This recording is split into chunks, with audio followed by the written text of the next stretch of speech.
So we're inside the Honda Civic Type R and we're about to do a test drive.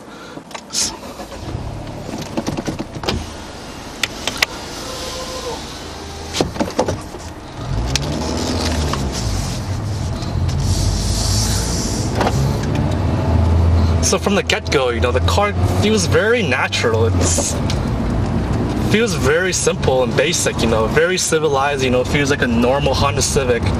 And at first, when I first got into the Type R, it felt very tight because of these bucket seats, you know, kind of really holds you in on the sides with, you know, these lateral supports. But, you know, I kind of got used to it and actually, you know, it feels very comfortable and I actually don't really have any complaints even driving for long periods of time. Now the suspensions are tuned a little bit harsh to kind of keep it, you know, as a performance-oriented vehicle. I mean, this car did beat the world record as the fastest front-wheel drive car to drive around in the Nürburgring back last year in 2017.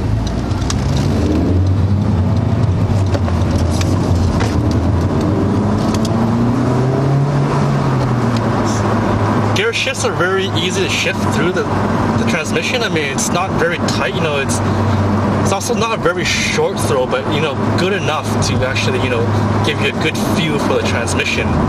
Very rev happy. Let's make it close the window here.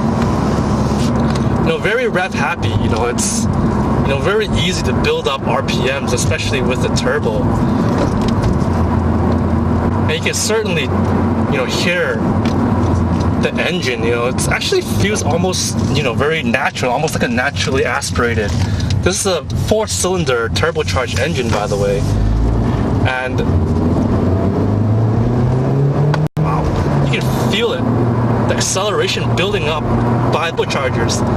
At around 3,000, 4,000 RPM, the turbochargers start to kick in to give, you know, the added boost. Wow, it's certainly a pretty fun car to drive, and, you know, the power is so easily attained and readily available. You know, there's not actually a lot of turbo lag either, which is, you know, pretty amazing.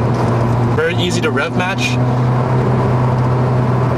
And the steering, it's very smooth, very tight, you know, very little deadband between, you know, between the center points, you know, gives you a very precise feel of the road, and it's a very consistent feel and smooth feel between, you know, its range of motion. And there's not a lot of body roll either, you know, I'm not moving around, and that's usually a very good sign that, you know, this car is, you know, able to hit corners at high speeds with no problems.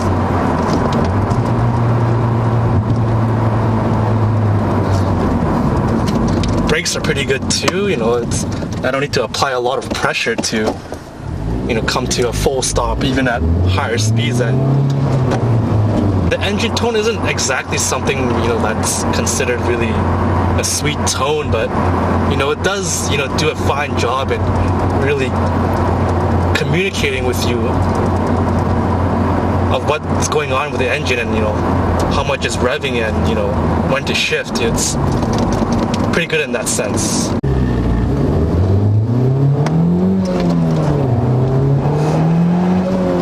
Wow! But you can certainly feel the pressure being built up by the turbochargers when you're trying to push it. I mean, I'm not even pressing the accelerator pedal all the way, and, you know, there's certainly a lot of power being pushed through on the front wheels. I did notice a little bit of torque there when, you know, I'm at a higher RPM ranges, but, you know, I still felt that, you know, the steering was still controllable, even though, you know, the resistance lightened a bit because, you know, the front wheels are lifted up a bit more from the sheer amount of G-forces applied.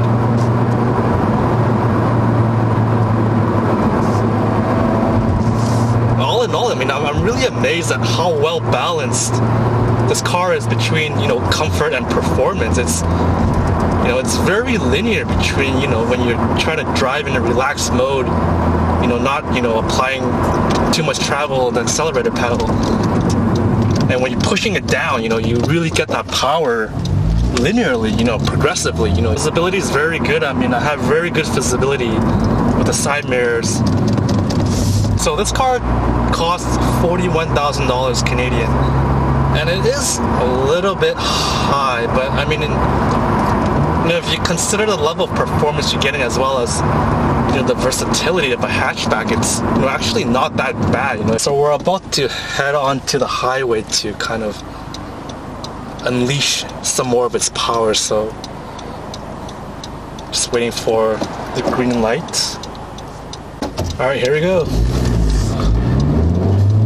Making a sharp left turn here, relatively composed, although there is quite a bit of road chatter when there's bumps on the road. You can certainly feel it, but that's kind of what you get for a stiffer tuned suspension. So we're merging on. Wow, third gear, not even fully pressed, maybe 80% accelerator pedal position. There's no saturation of power, and acceleration is what really amazes me. It keeps accelerating and accelerating. There's almost no limit, almost. Downshifting to third. Engine's revving at 4,500 RPM. I can certainly hear it. Wow. Making short S-turns. No problems in gripping the road at all. It's very rev happy. Very well composed, no problems at all. It gives you full confidence when you're, making sharp turns. It can actually kind of find it interesting when you're at the higher RPMs or even at higher speeds, about 6,000 RPM. You can kind of hear the wind shear breaking in from the backside. Maybe it has something to do with the diffusers, but that's something I noticed. The shifts are very seamless as well. There's no hesitation at all. Like no vibration. Very smooth. It'll certainly put a smile on anyone's face, I tell you. And if you don't know how to drive manual, start learning, because you're going to be rewarded if you ever get a chance to drive this thing.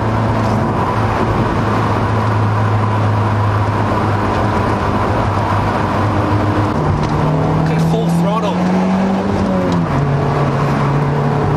Wow.